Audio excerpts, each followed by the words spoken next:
Hello, friend. I hope that you are doing very, very well. Today, I'm going to tell you a story that is going to be a little bit spooky. There will be some spooky creatures. There will be some psychological horror.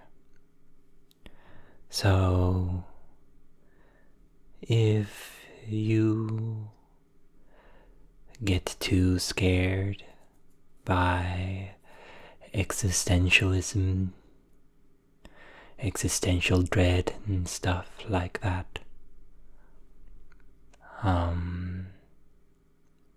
then maybe this is not the video for you. But if you think you can handle a little bit of spook, then go on and watch this video at your own risk.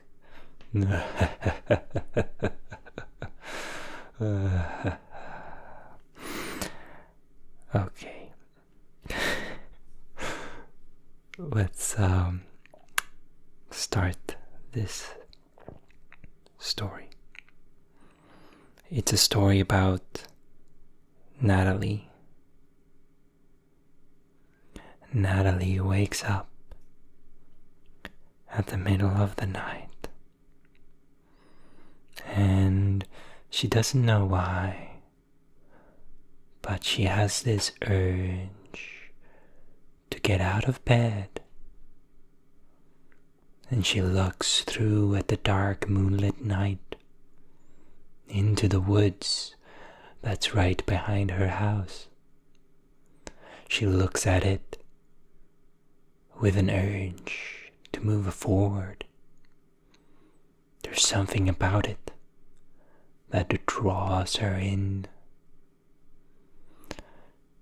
She doesn't even want to go all the way around to the door. She just climbs out the window into the dark night.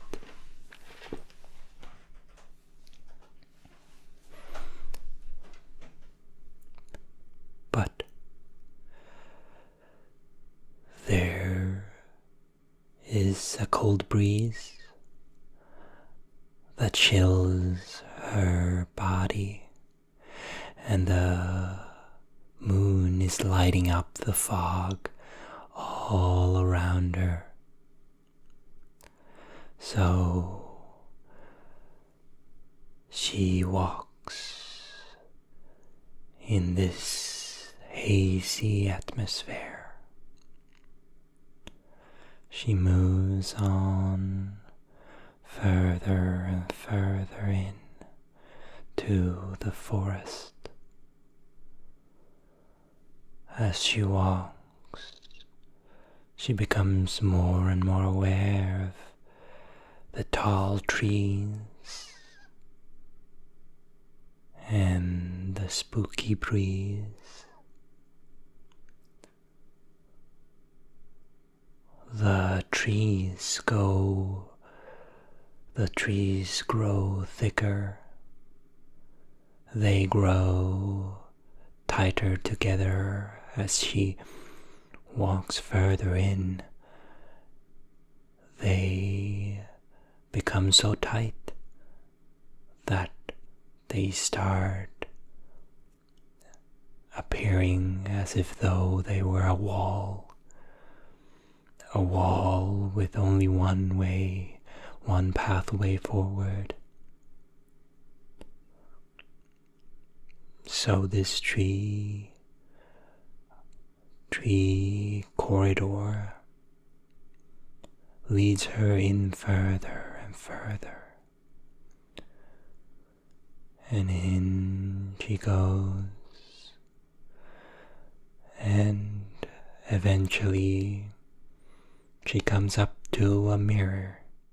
At first, from a distance, it looks as though it's her, a normal mirror, a reflection.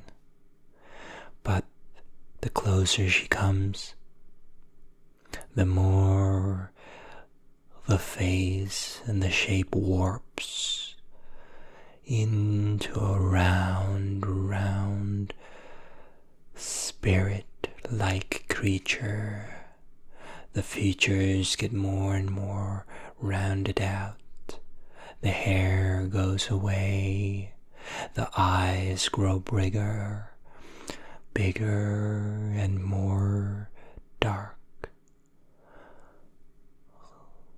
The pupils disappear, the eyes disappear, and a white spirit-like form with a big head and a tiny body is floating in the mirror, looking back at her.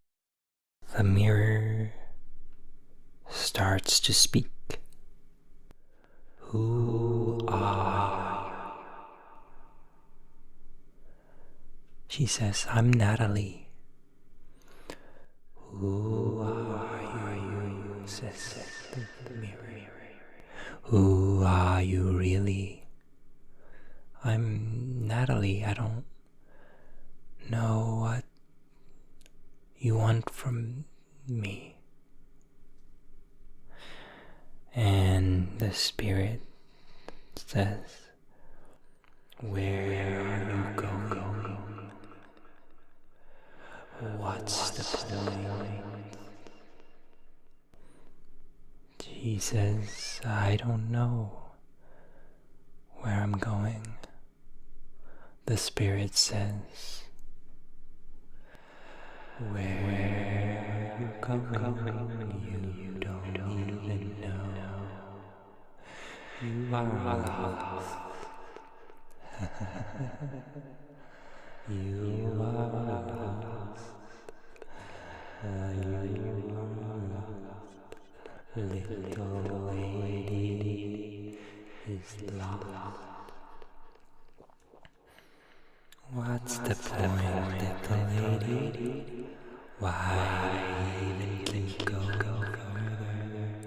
What's the point? You are lost. Natalie says, I'm not lost. I can go back the way I came. And she turns around and sees that the trees have blocked her path from going home. So she might, in fact, be lost. You can't go back, says the spirit. You are stuck. You can't go anywhere but forward. And there are two paths that go to the right and to the left of the mirror.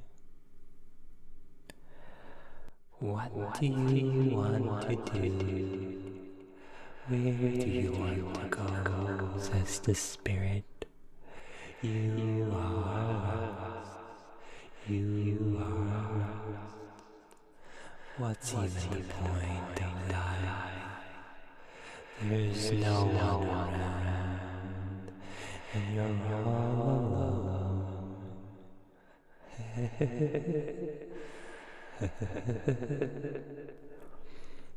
The spirit giggles and laughs. And Natalie says, well, if I'm alone, you're just as alone with me, aren't you? Oh, you are a funny, silly one, aren't you? You are lost in a maze, and you can't get out. Natalie's getting with the ghost. So she goes to the right, and the spirit comes out of the mirror to follow her. Natalie looks back, and the spirit just smiles. You can't find your way. Are you sure you want to take this path and not the other?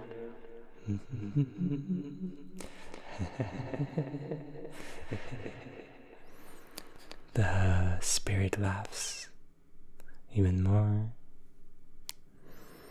and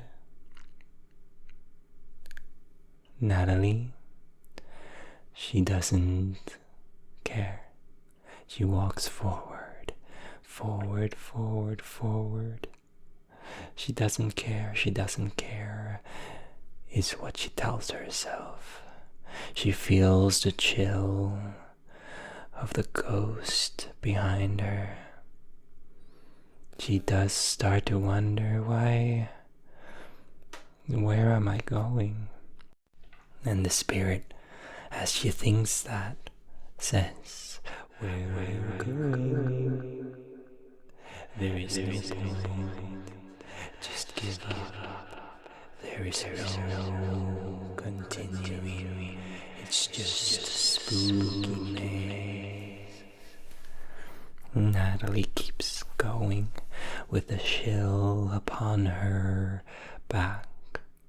Her legs keep trudging forward, and turns a left and a right with all these forking paths in this huge maze.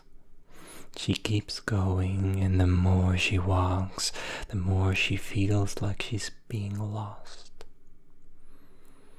Where is she going? Where is it going? Where is this maze taking her? Is there ever a way out?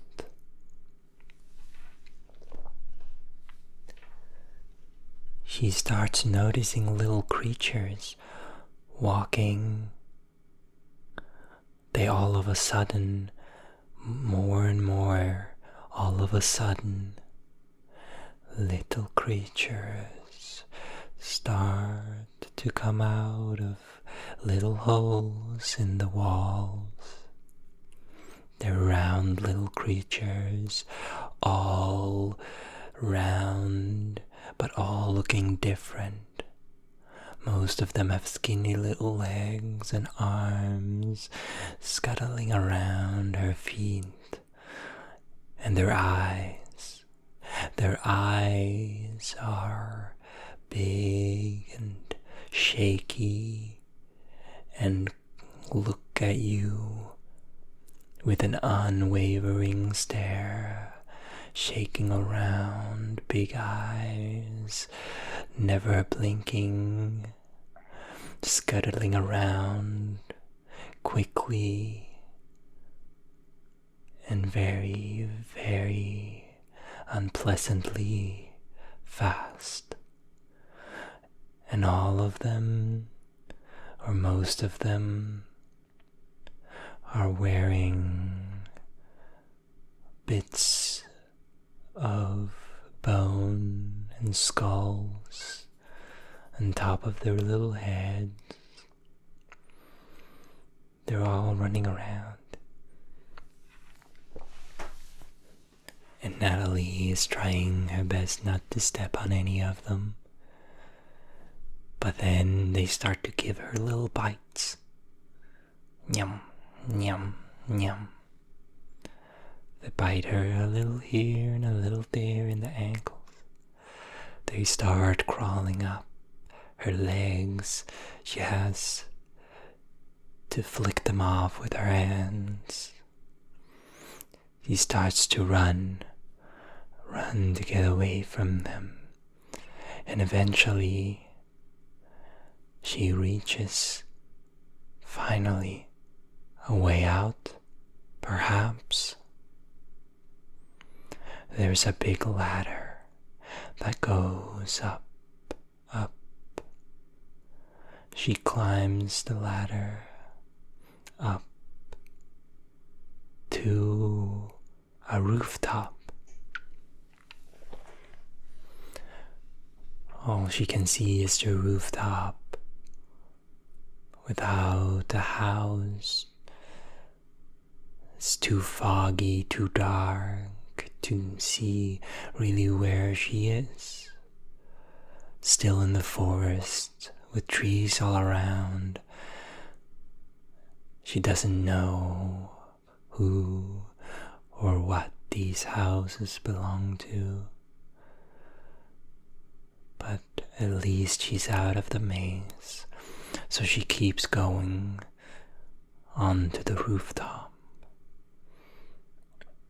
But then she hears someone from the chimney, some big eyes, big mouth, saying to her, "Get off my roof.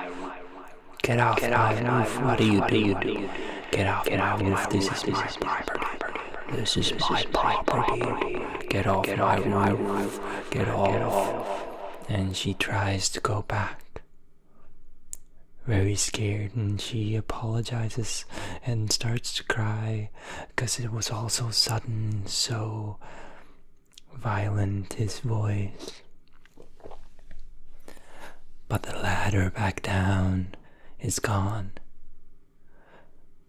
All she can do is jump to another roof that is located just a little bit further from the one she's on. But that roof too has a voice coming from within. Get off my roof. You can't be on my roof. Get off. What are you doing, lady? Get off. And she runs to another roof, and she keeps being met with the same angry voices. Everyone, the more roofs she jumps on, the more angry voices add to the choir. Get off my roof. Get off my roof. You hooligan child, get off my roof. What are you doing? And she cries, I'm trying, I don't wanna, I'm sorry, I'm crying. And she's crying. She runs, and eventually she slips and falls off the roof through panes of a window. Glass shatter, more windows, glass shatter. She keeps falling through plane of windows. It seems like it's so far up. It's not ending. She's breaking the windows. It clatters, it shatters. She falls deeper down until she hits the ground into a beautiful, beautiful garden with lots of flowers that have been squished, all of them squished by Natalie's body. And in this dark, open forest, there's a fairy sitting in front of the garden crying. My garden, she cries. My garden, it's destroyed. And Natalie, realizing what she has done, says, I'm sorry, I didn't mean to. But the fairy cries and cries. What have you done to my garden? It's all destroyed. All because of you. You've destroyed my garden. You've destroyed it. I've worked my whole life on this beautiful garden. She cries and she cries. I'm sorry, and she tries to fix it Natalie tries to fix it. She tries to put the flowers back up. The spirit from the window was following her and smiling and says, and laughs at her and says, "You are so bad. You have ruined her garden." Oh. And Natalie is trying her best, but there's no fixing the garden. "I'm so sorry," says Natalie. The fairy cries and cries, and then she starts to get a bit agitated. "My garden, what have you done? What have you done?" And her eyes grow angrier. A darkness envelops the fairy, and her face goes dark, her wings gloom, and all her features turn darker than the night, and the atmosphere turns so gloomy and dark. Nothing is there but an anger. What have you done to my garden? I'll curse you." Natalie gets scared and starts to run away. "I'll curse you." And she sends magic of darkness and red spooky light towards Natalie that's running away. And she gets away from the fairy, but the spirit from before is still with her. "Natalie, you have no friends," it says. You make everyone mad around you. That's why you have no friends. You are a terrible person. You don't know how to make any friends." Natalie snaps back at her. "Oh, well, what do you have? You don't have any friends. You are the one. You are even more terrible when it comes to making friends. You are a terrible person. You have caused me nothing but trouble all night. Why do you want to torment me so bad? You're a terrible, terrible friend to anyone that would ever, if anyone would ever even consider being your friend." And the spirit says, I am a good friend. I lured you all the way out into the forest so that you wouldn't be lonely this night. I did something for you at least," says the spirit. Natalie says, "You are the one. You are the one that lured me out. You have destroyed everything. You've ruined me. Why did you do this? Why did you do this? You are the worst creature ever." And she runs away. And this time the spirit stays behind. And she runs out into the forest, and she's lost. But at least no more spooky creatures or happenings happen. So she walks, crying, scared. She walks for a long time. She's all alone. Then she realizes that she might be able to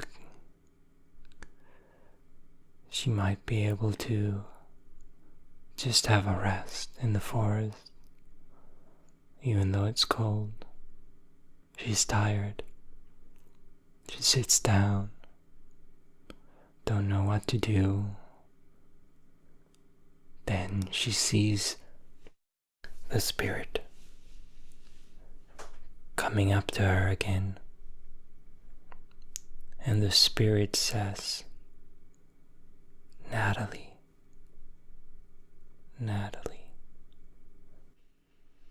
I'm sorry for what I've done.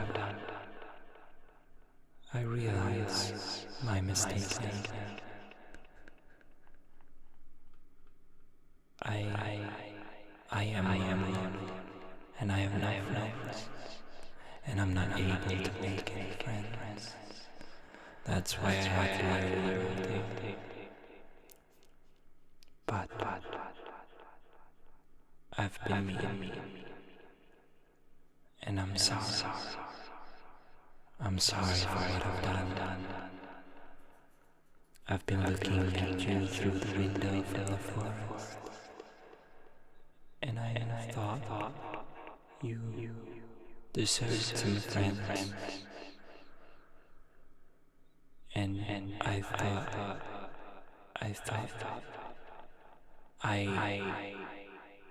I could never be your friend. And so all I could think of was to trick you out in here. And I'm sorry. Natalie says, yeah, you better be. If you're really sorry, then you better take me home. And the spirit says, yes, I'll take you home. And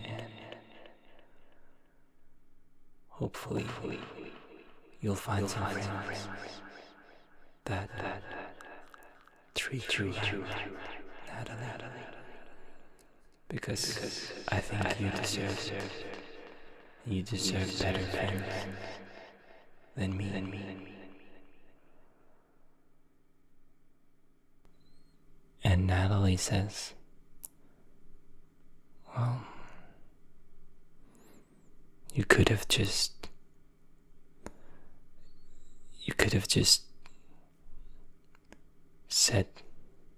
asked if you wanted to be my friend and hang out. It would have been a lot easier. If you really behave, I might give you another chance. But right now, I want to go home and sleep. And so, the spirit sends her home, opens up a pathway wherever the trees show her house. And Natalie, before she goes home, turns around and asks, "What's your name, by the way?" And the spirit says, "I'm Spoopy." Natalie says, "Goodbye, and good night, Spoopy. Goodbye."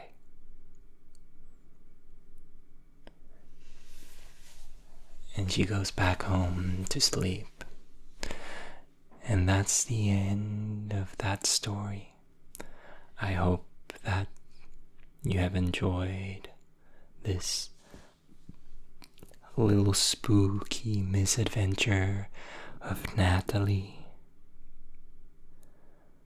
and Spoopy, the spirit. Now, I hope that you'll be able to have a nice sleep, friend. Good night, good night, good night, good night, good night, good night. Sleep well.